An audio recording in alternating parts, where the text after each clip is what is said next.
You're listening to the micro version of the Savage Lovecast at savage.love. If you're stuck in a relationship quandary, or if you're looking for sexual harmony,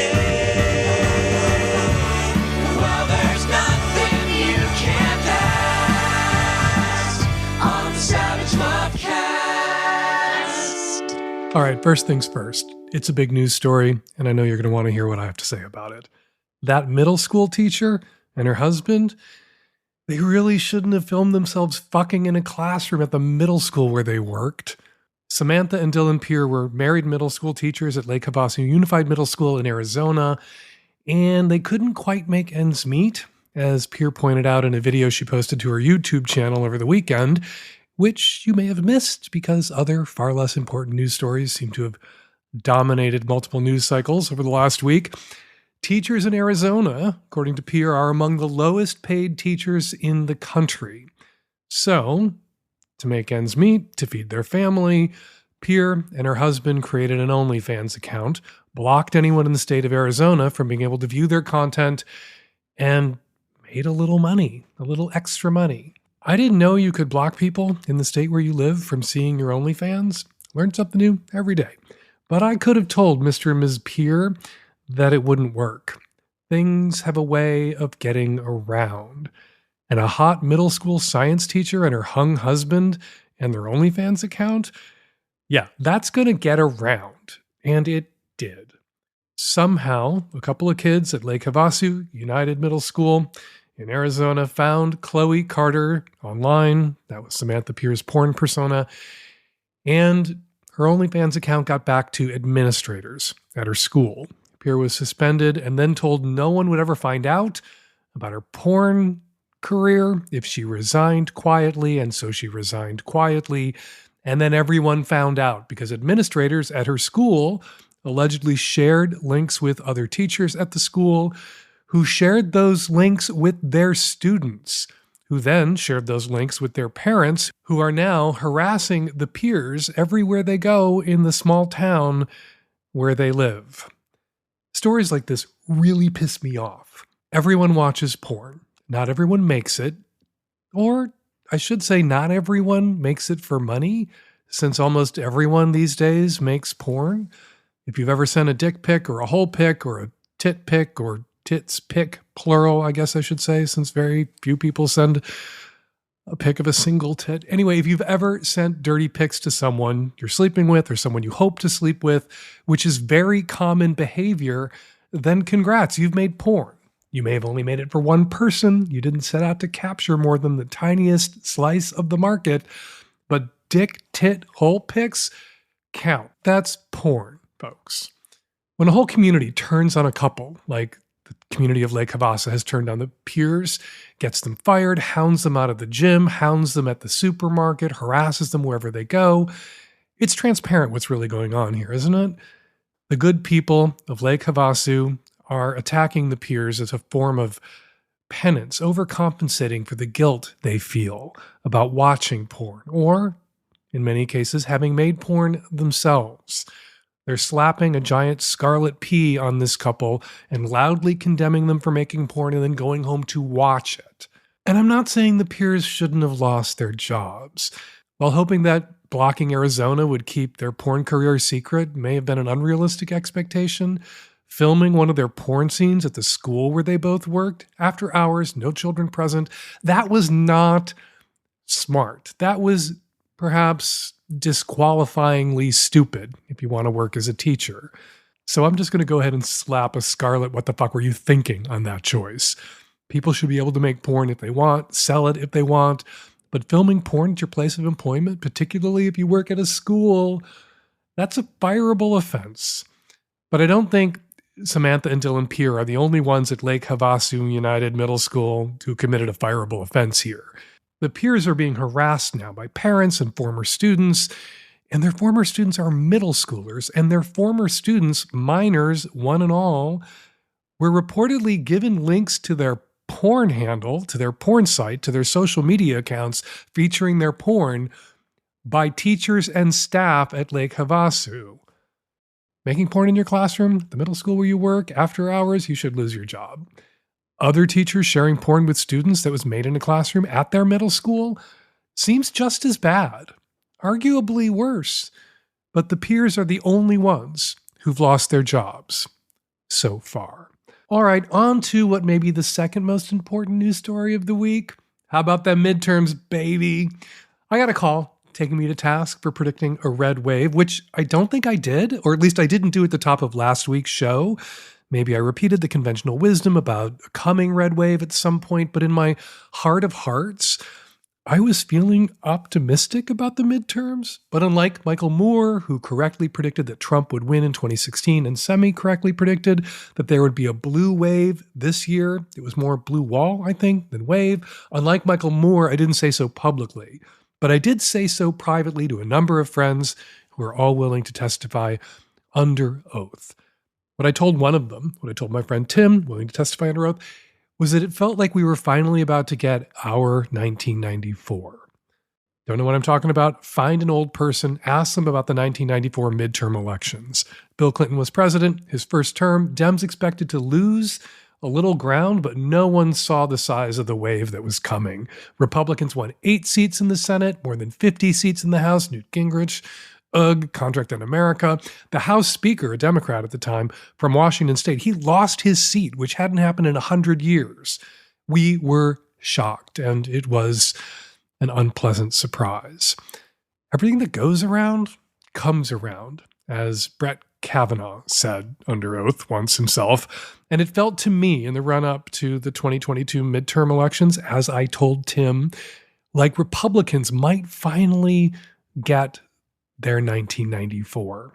Attacking abortion rights, attacking queer people, attacking democracy, backing Trump, attacking Ukraine. Republicans not only got their 1994, they earned it.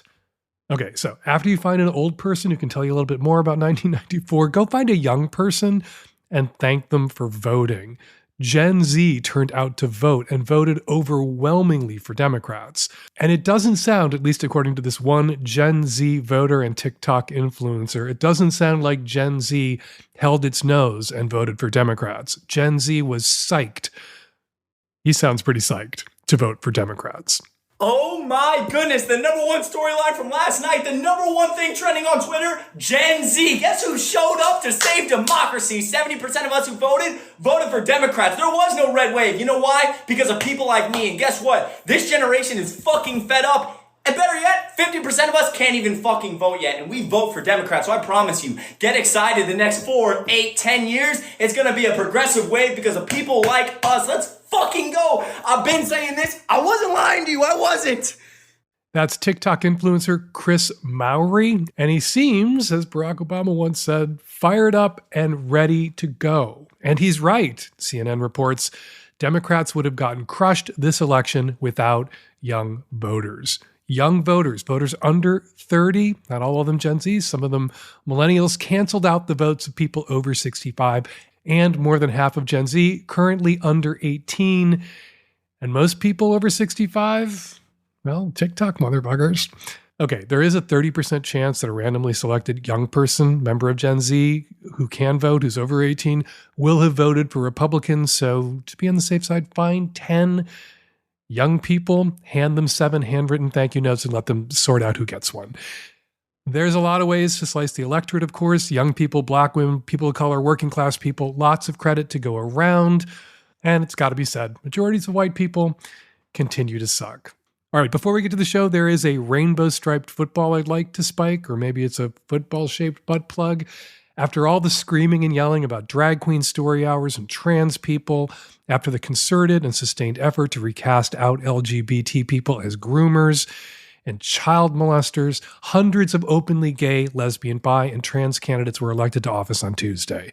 According to the Victory Fund, of the 714 out LGBT candidates, 436 so far, some races are still being decided, 436 so far won their races, which is a win rate well over 60%, and that is great. Out lesbians elected governor in Oregon and Massachusetts, trans people elected to state legislatures in New Hampshire and Minnesota and Montana, and Jared Polis, out gay governor of Colorado, won re-election by almost 20 points. That is a DeSantis-sized landslide, trouncing his GOP opponent, and women swept the table in Michigan.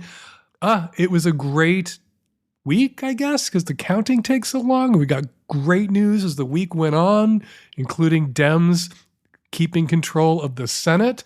Just one last bit of unfinished business, of course, related to the Senate. Raphael Warnock, we've got a runoff to win. If you can spare a few bucks, kick in. Go to warnockforgeorgia.com, hit donate. Let's make Mitch McConnell cry a little more.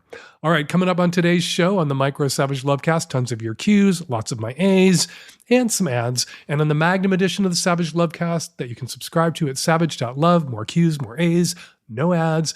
Writer and critic of advice columns, Ben Dreyfuss joins me to talk about his Substack, where he regularly rips other advice columnists to shreds. Maybe I have it coming too. You'll find out when I talk to Ben. And in Savage Love, the column this week, her girlfriend came out as asexual and things didn't go so well the next time they tried to have sex. Plus, a straight dude wants to be a feminist but doesn't want a girlfriend with hairy armpits. Can he square that smooth circle? You can find the extended Savage Love also at savage.love. If you're already a Magnum subscriber, you get all of Savage Love, along with the Magnum Savage Lovecast, monthly Savage Love live shows, sex and politics, and more.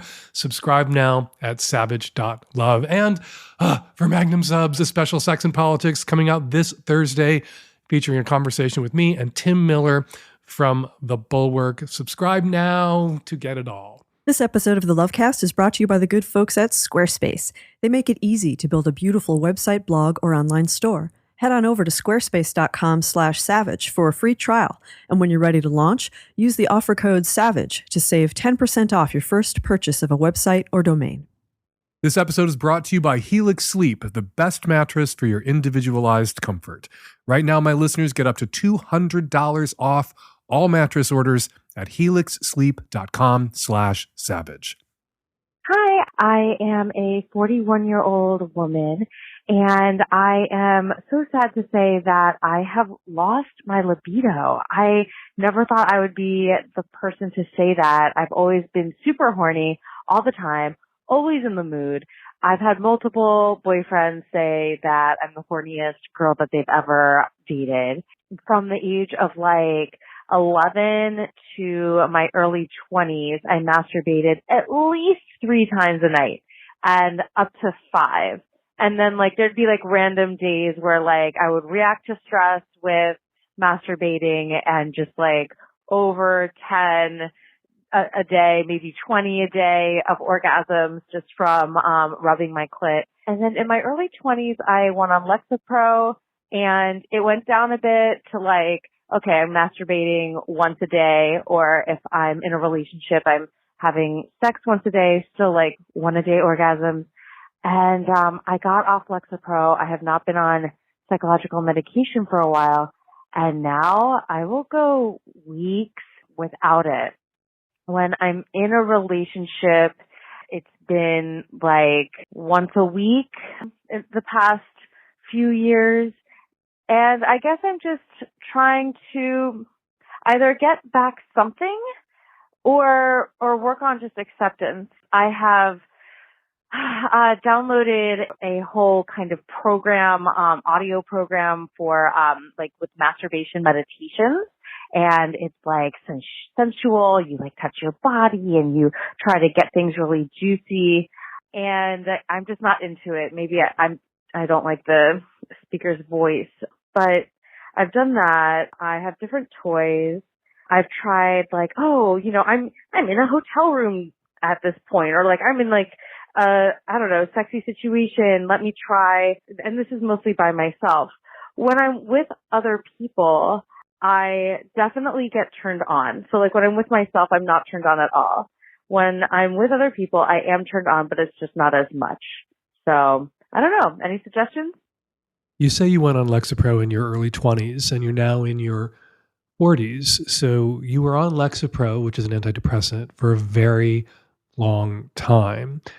Antidepressants like Lexapro can have significant sexual side effects, including tanking a person's libido.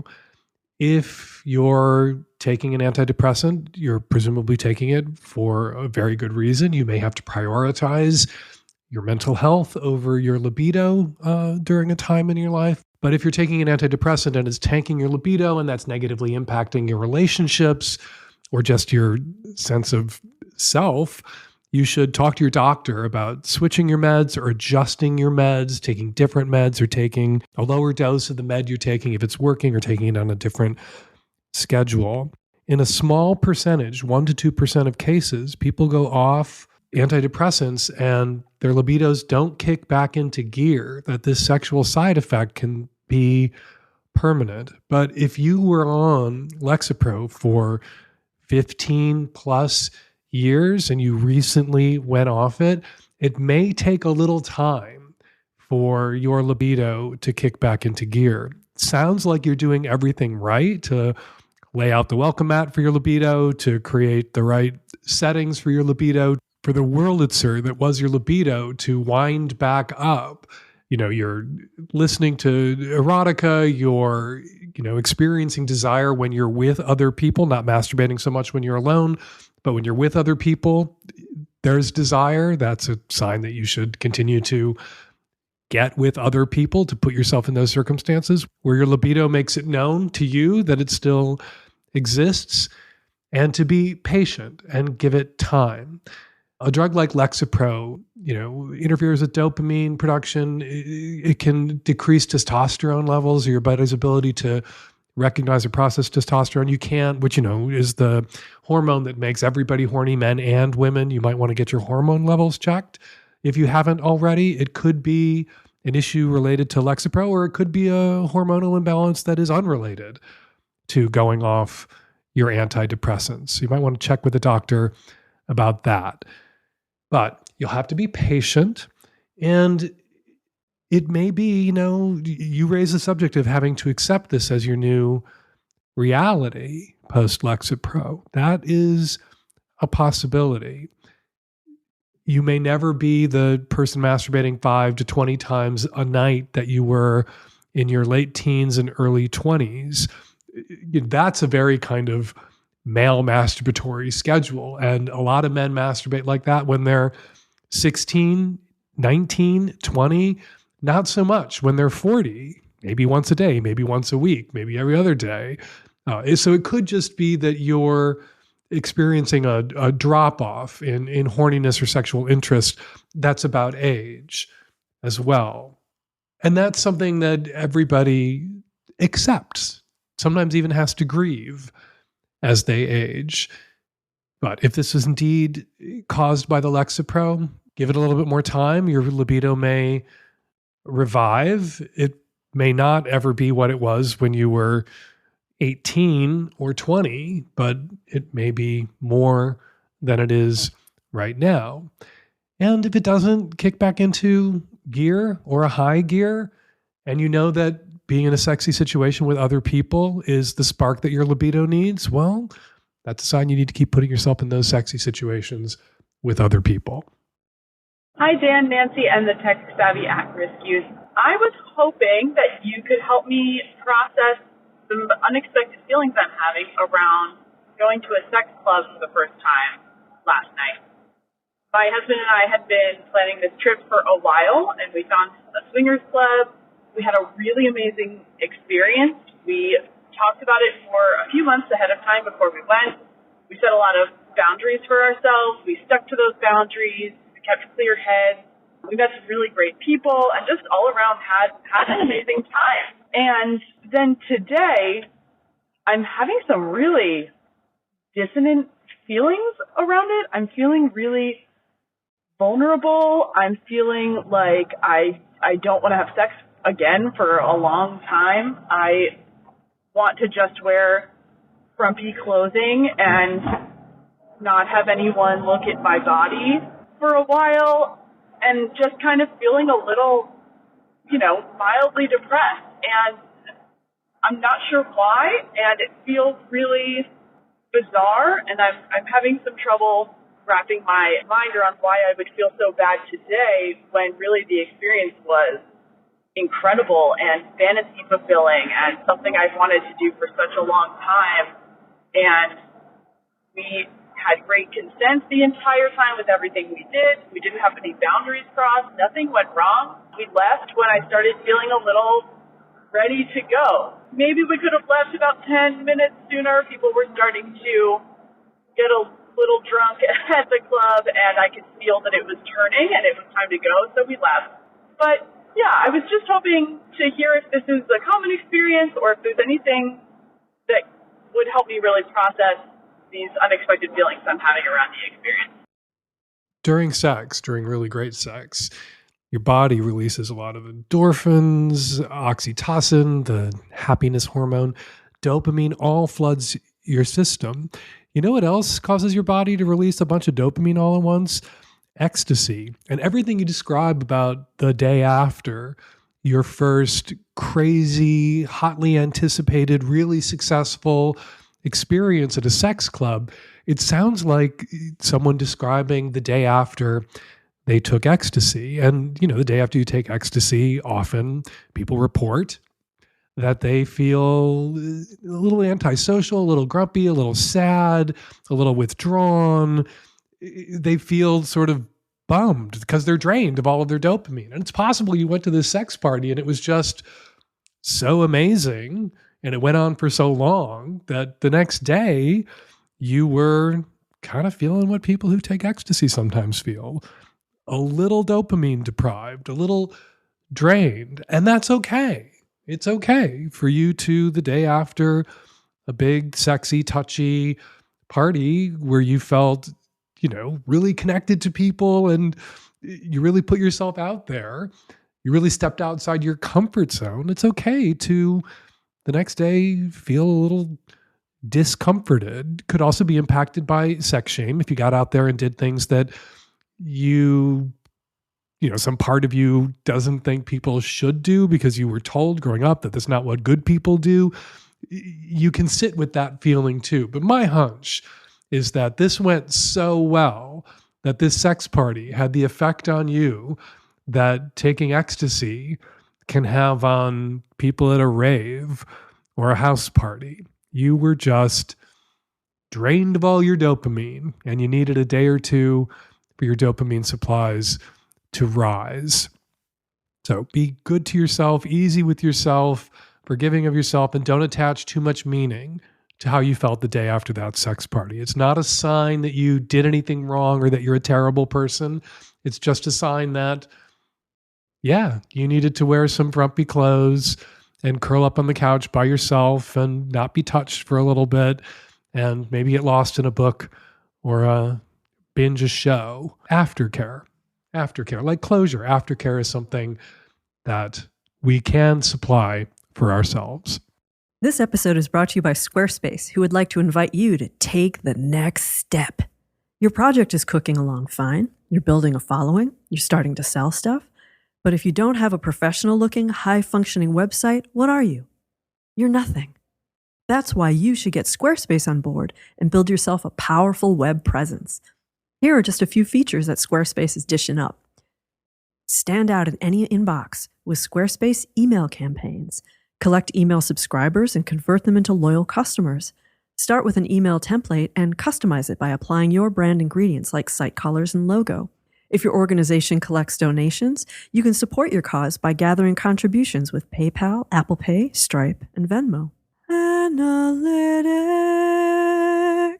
Gain powerful insight into who's visiting your site, how they're interacting with your content, with their in-depth website analytics tools, including page views, traffic sources, time on site, most read content, audience geography, and more. Wouldn't you like to know this? There's so much more on offer at Squarespace. If you want your website to work well and look beautiful, Squarespace has you covered. Head on over to squarespace.com/savage for a free trial. And when you're ready to launch, use offer code SAVAGE to save 10% off your first purchase of a website or domain. That's squarespace.com/savage and use the offer code SAVAGE. Hi there. I recently got married to my partner of 7 years, and over the course of our relationship, we were very different people. And It used to make me really proud that we were so different, I felt, for people that were too much like me, and it never ended, the best. And this has been my longest lasting relationship. And I attribute a lot of that to our ability to work through differences. But that being said, despite the fact that there's been a lot of love in our relationship and a lot of sweetness, I have never really felt that drum in my chest, butterflies in my stomach that I know I felt in the past for younger loves. But still, I thought this is a part of getting older and being mature. However, ever since we've got married, I've been horribly depressed. And I can't help but feel like I've made a huge mistake. I've been Googling this online. I've been reading as many articles as I can. And unfortunately, so many of them are just really religiously minded, which neither of us are. And it's just really hard for me to figure out even how common this is. I get a lot of articles about people who are feeling blue after the wedding because it's such a big high and then they come down from it, but that's not my situation. We didn't have a traditional crazy big wedding with tons of planning or anything. It was small and low-key and it was filled with love. But anyway, it's just been about 4 months and I just can't shake the feeling that we're just not right for each other. I just want to know how common this feeling is and at what point you need to personally evaluate whether you should leave something like this. I want to honor my commitments, but I just feel like since the pandemic began, I have been going along with my life on autopilot. And now for the first time, I feel connected to myself and to emotions I haven't accessed again in years. And I feel like I've made a huge mistake. The emotional impact of marriage can really sneak up on a person. You can fail to anticipate how formally and officially being married can change how you feel about a relationship. Or I think more aptly in your case, surface feelings that you were unaware of or ignoring or suppressing. There's a lot that sounds wonderful about your relationship with your spouse. It's loving, it's supportive. There are differences that you've been able to work through. Hopefully, some of those differences are also differences that you come to enjoy. Differences aren't always necessarily about conflict or things that we have to resolve. You can let your partner be a separate individual and enjoy things that you don't enjoy, and you can be allowed to enjoy things that he doesn't enjoy or express views that he doesn't share or whatever else it might be. And that difference can help those kinds of differences, so long as they aren't sources of conflict or, strife or anger, can enhance a relationship. As I think the differences that you allude to but don't specify, I hope, have enhanced your relationship. But it doesn't sound like this relationship was ever a grand passion. You say you never experienced with your husband the kind of thrum in the chest and butterflies that you experienced with other partners in the past, relationships that weren't as stable or as long-lasting. If you're a longtime listener of this show, you've probably heard the acronym, abbreviation, the initialism NRE, New Relationship Energy. That thrum in the chest, those butterflies in the stomach, that giddy feeling, if you'd stayed with the people or one of the persons that you felt those things for, the odds that you would still be feeling those things 7 years in, pretty low, if not non-existent. New relationship energy, polyamorous people came up with that expression to describe that high that people often experience in a new relationship. And I think polyamorous people put a name to it and an initialism to it because they had to watch, their long-term partner have those kinds of giddy feelings about someone new in their life, feelings that their long-term partner may have had about them at the start of the relationship.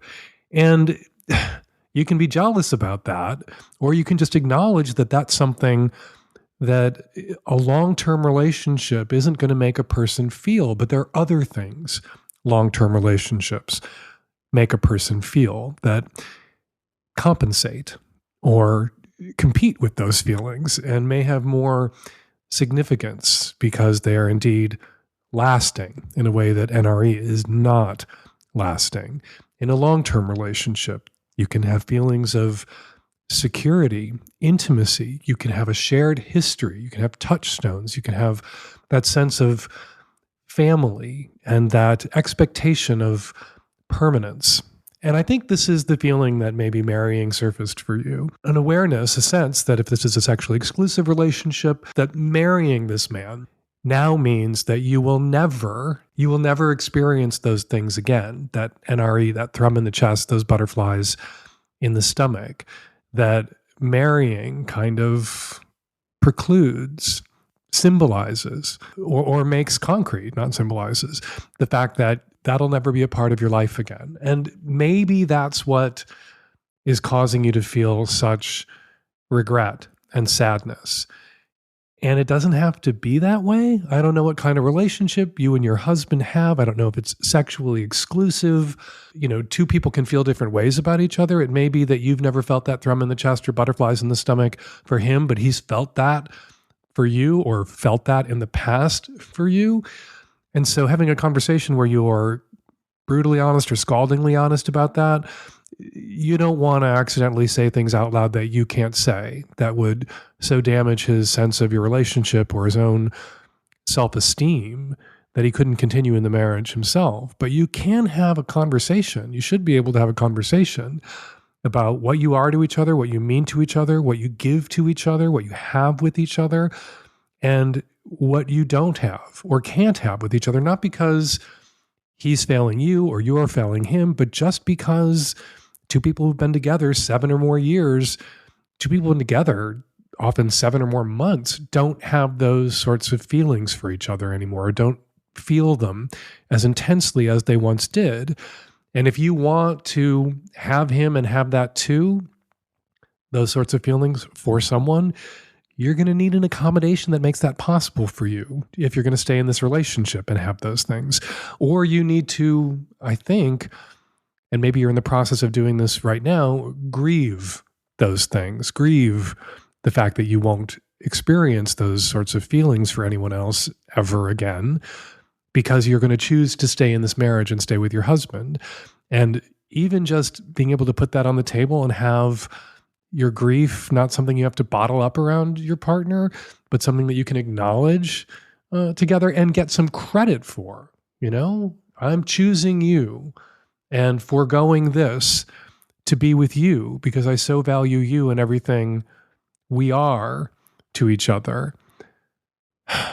That said, listening to the sound of your voice and how profoundly it seems you miss those feelings, ideally, I would hope that you and your partner could come to an arrangement that's so common for men in same-sex relationships, gay men, gay married men, that allows you to have him have everything that he means to you, everything that you have together, and occasionally have those giddy, thrum in the chest, butterflies in the stomach, NRE feelings, those fleeting NRE feelings for and with someone else. Hey everybody, I have another idea about passing the time. Let's all go back to bed. Let's all take a nap. It just seems like the best strategy at this point, or maybe that seems like the best strategy to me because I own a Helix mattress. Do you? You might wanna. Helix Sleep is a premium mattress brand that provides tailored mattresses based on your unique sleep preferences. The Helix lineup offers 14 unique mattresses, including a collection of luxury models, a mattress for big and tall sleepers, and even a mattress made just for kids.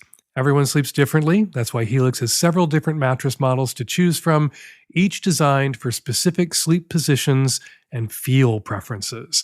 They have models with memory foam layers to provide optimal pressure relief if you sleep on your side, models with a more responsive foam to cradle your body for essential support in stomach and back sleeping positions, plus enhanced cooling features to keep you from overheating at night. And if your spine needs some extra TLC, Helix has got you. Every Helix mattress has a hybrid design combining individually wrapped steel coils in the base with premium foam layers at the top. It's the perfect combination for comfort and support. I took the Helix sleep quiz with Terry, and we were matched with a Midnight Luxe mattress because I wanted something that had medium firmness, and Terry and I both tend to move around a lot at night, sometimes even when we're asleep. I don't even want to remember our old mattress. Good riddance to that old mattress. Not only is our new mattress, our Helix mattress, the best we've ever slept on, but the setup was fast and easy. Helix mattresses are delivered in a box straight to your door for free. Plus, Helix mattresses are American-made and come with a 10 or 15-year warranty, depending on the model. And you get to try it out for 100 nights risk-free. If you don't love it, I know you will, but if you don't, just hypothetically, if you don't, Helix will pick it up for you and give you a full refund. Helix is offering up to $200 off all mattress orders and 2 free pillows for our listeners. Go to helixsleep.com/savage. With Helix, better sleep starts now. Let them know the Lovecast sent you. Go to helixsleep.com/savage. Hi, Dan. I'm a 55-year-old married guy living in the Southwest, and I have a question regarding my daughter who's about to be 14. She is asking for a vibrator, and both her mom and I are definitely pretty open and want to support her in whatever way works for her. She's got a history of masturbation and such that we had to deal with when she was much younger in school and such. So we know she's doing it, and we're just don't want to make any bad calls. I don't want to create any bad feelings or things like that for her. I want her to be happy and strong and independent and do her. Do you think that's a bad idea to get her a vibrator at 14?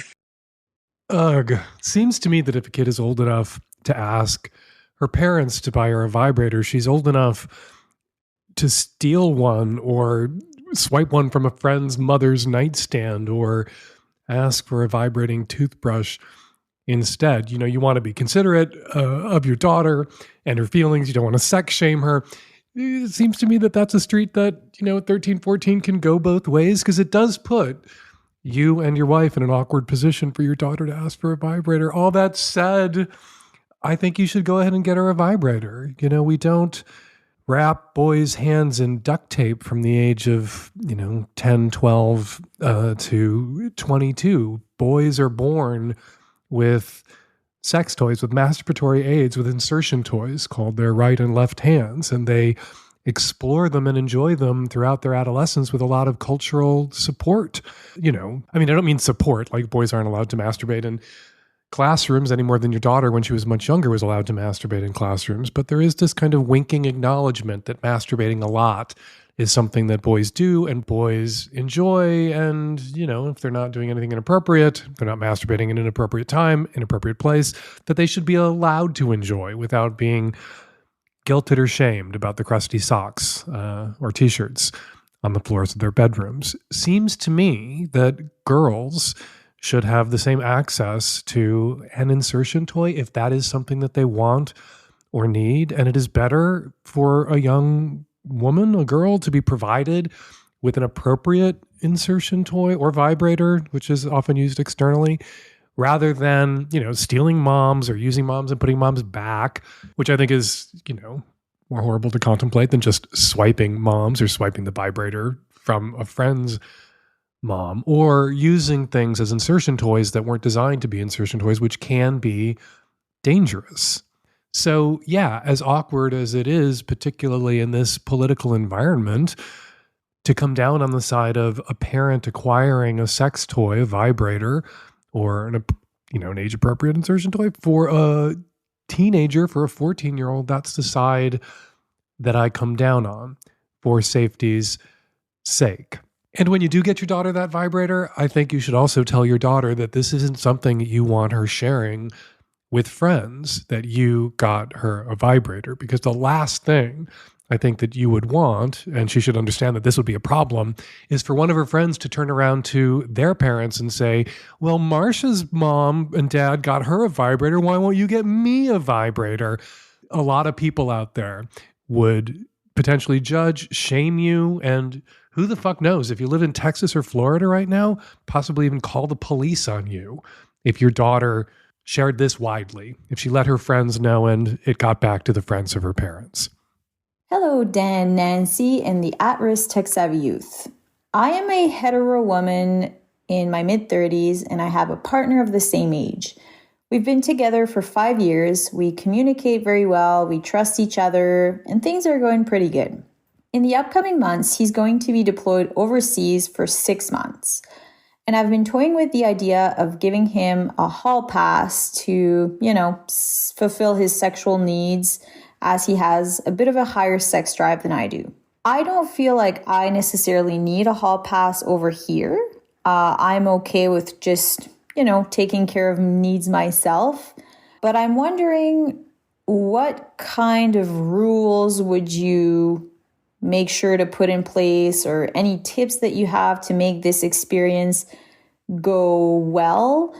This is our first time dabbling in opening up a relationship or seeing other people. So I want to hear from the mouth of an expert. What do you think about it? The first thing you need to do is get some clarity around information, around what you're going to want to know and when or whether you're ever going to want to know it. If he is deployed, if he is seeing someone else, getting his needs met elsewhere temporarily, do you want to hear about it, or do you want just to not know? Whatever happens when he's deployed happened when he was deployed, and he doesn't have to ask your permission in advance or tell you about it afterwards unless you want to hear about it. If you would be more comfortable knowing what's going on, then you should put that on the table. That should be a condition. But often, when people are separated because of deployments or schooling or work, knowing that their partner is fucking somebody else, rather than being a comfort, being confronted with the fact of it, can be a bit of a torment. And so you need to, I can't tell you which one of those you should choose, know or don't know. That's up to you and what you're comfortable with. There are some people out there listening who are going to probably think that if, he has a hall pass, if he has your permission to do what he needs to do to get his own needs met sexually while he's deployed, that you should have the same right. Not only the same right, but that you should do it as well. But if you don't want to do it, we've talked a lot about one-sided open relationships on this show. And, some people eroticize the one-sided open relationship, the power imbalance in a one-sided open relationship, which is how the cuckoldress Venus, who's been a frequent guest on the show to talk about cuckolding, describes a cuckold relationship. But this isn't about, power imbalances or eroticizing that, he can do what you're not going to do. It's just each of you having the freedom to do what you want or need to do during this time that you're apart. And if he has a really high sex drive and going without for 6 months, and, if he's deployed to a dangerous or scary part of the world, going without the stress release that sex may represent for him for that long is going to be hard for him. And going without isn't going to be hard for you if taking care of yourself over 6 months doesn't freak you out, the prospect of that, or upset you, or make you feel deprived. If he may be getting sex elsewhere while you're not, then you can agree to that. So giving him a hall pass doesn't necessarily mean that you have to get one from him in return. It would be fair, I guess, technically on the face of it, if you also got a hall pass. But a relationship is about meeting people where they are. And if you recognize that he has this need and you don't share it, and it would be easier for him if only he had the hall pass, and that's something that you want to do and you're comfortable doing, don't let anybody that you share this information with make you feel like you're obligated to fuck other people if you're giving your partner your consent, your permission to go ahead and fuck other people during the 6-month deployment. And one other tip, if he's fucking somebody else while he's away, or occasionally fucking other people while he's away, he needs to knock that shit off, 2-3 weeks before he comes home, and get a full battery of STI tests right before he comes home so he doesn't bring anything home. Hey, Dan, I was wondering when in the dating process is the best time to bring up a conversation about ethical non-monogamy. I'm open to lots of different kinds of ethical non-monogamy. I'm even open to exclusivity at first, and I just know that's not something I'm interested in maintaining or will be able to maintain or want my partner to have to maintain. But I also don't want to bring it up too soon if that person is totally, if it's just not on their radar. I don't know. What do you think is the right time? I think the right time to bring up ethical non-monogamy is when the relationship has progressed from casually seeing each other, casually dating, casually hooking up, to that point where you're talking about, defining the relationship, where you're talking about a future and the future you imagine for yourself and the future you'd like to share with someone who is raising their hand and saying, essentially, pick me, pick me, pick me as your potential future long-term committed partner. If the kind of commitment that you want over the long term isn't necessarily sexually exclusive, have that conversation before you make, the boyfriend-girlfriend commitment.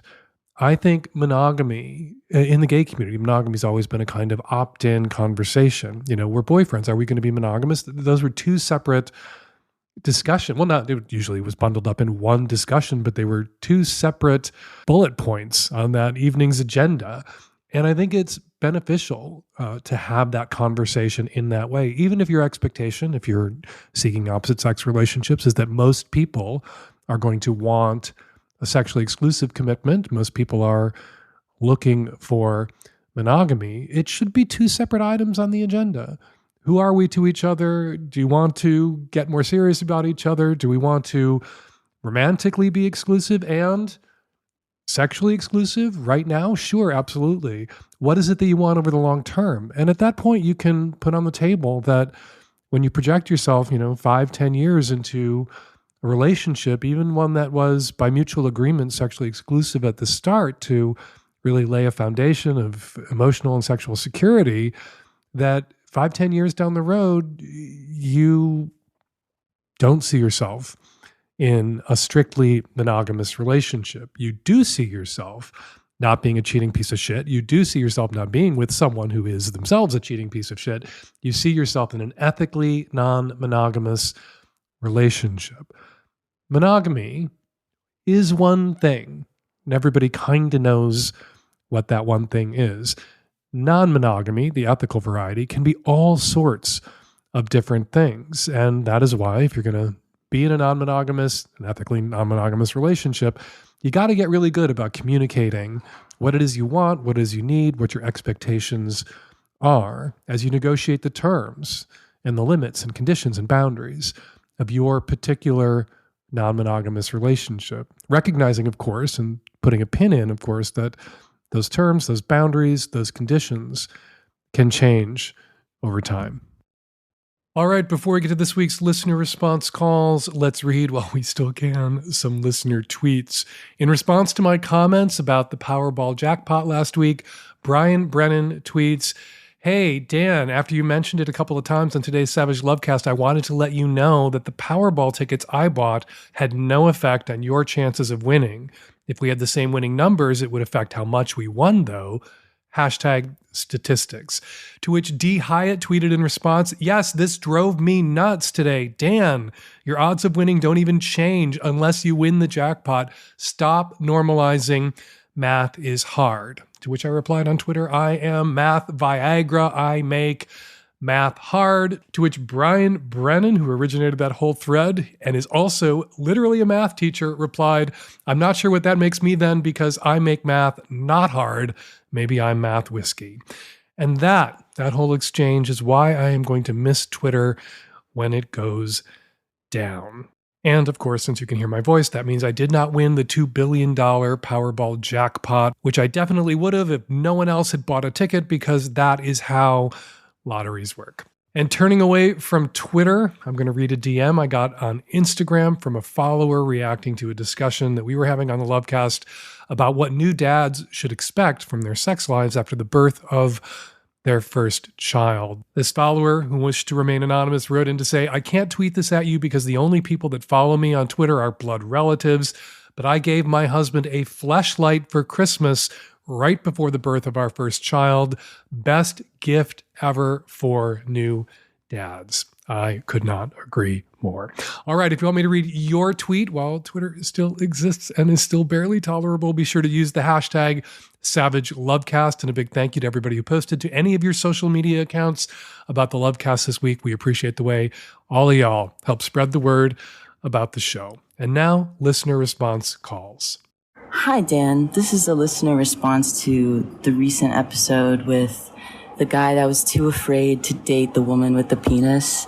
Something about the response that you gave didn't really sit well with me as a trans person. I just feel like it's kind of transphobic that, I don't know, you and this listener are both in agreement that if you meet someone and like you're dating them and the only thing stopping you from actually pursuing a relationship or a sexual encounter with this person is the fact that they are trans, regardless of their genitalia, it feels a little slippery slope into kind of transphobic territory. And it really reminds me of this like super straight movement that's like happening where like straight men are like declaring that they're super straight, which means they only like sleep with women with vaginas, even though women without vaginas also exist.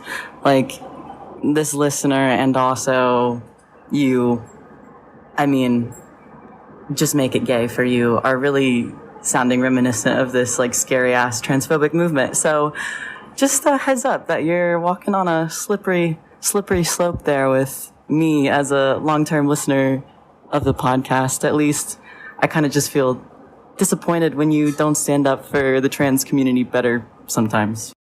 Hi, Dan. I'm a trans woman calling about the guy who scolded the trans woman for not having her status revealed on her dating profile, but then had, what sounded like just a legitimate genital preference. And I wanted to thank you for your nuance in answering that question, because I feel like a lot of times people's general preferences are not taken into consideration. And if we're going to be consistent in our views on things, and the trans revolution is all about authenticity, then we have to also understand that other people have authentic preferences as well, even if those hurt sometimes. So thank you very much. Hi, Dan. I have a suggestion for the woman in episode 837 who gets so wet that her boyfriend isn't experiencing enough friction and can't come.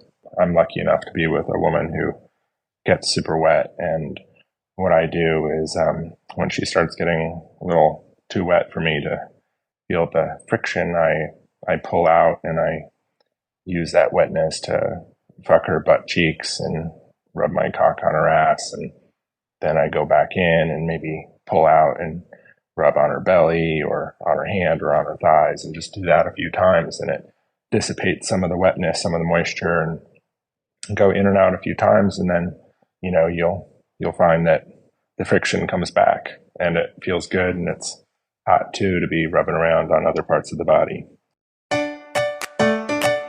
And we're going to leave it there.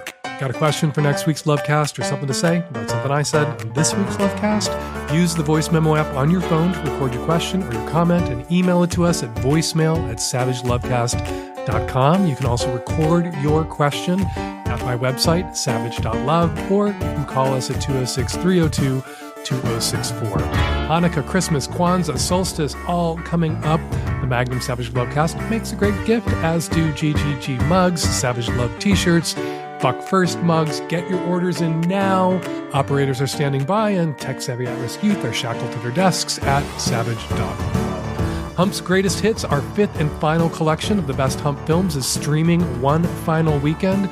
Submissions for next year's Hump Film Festival are due in a little less than a month. We need them by December 9th. That's plenty of time to get your film shot, edited, and in.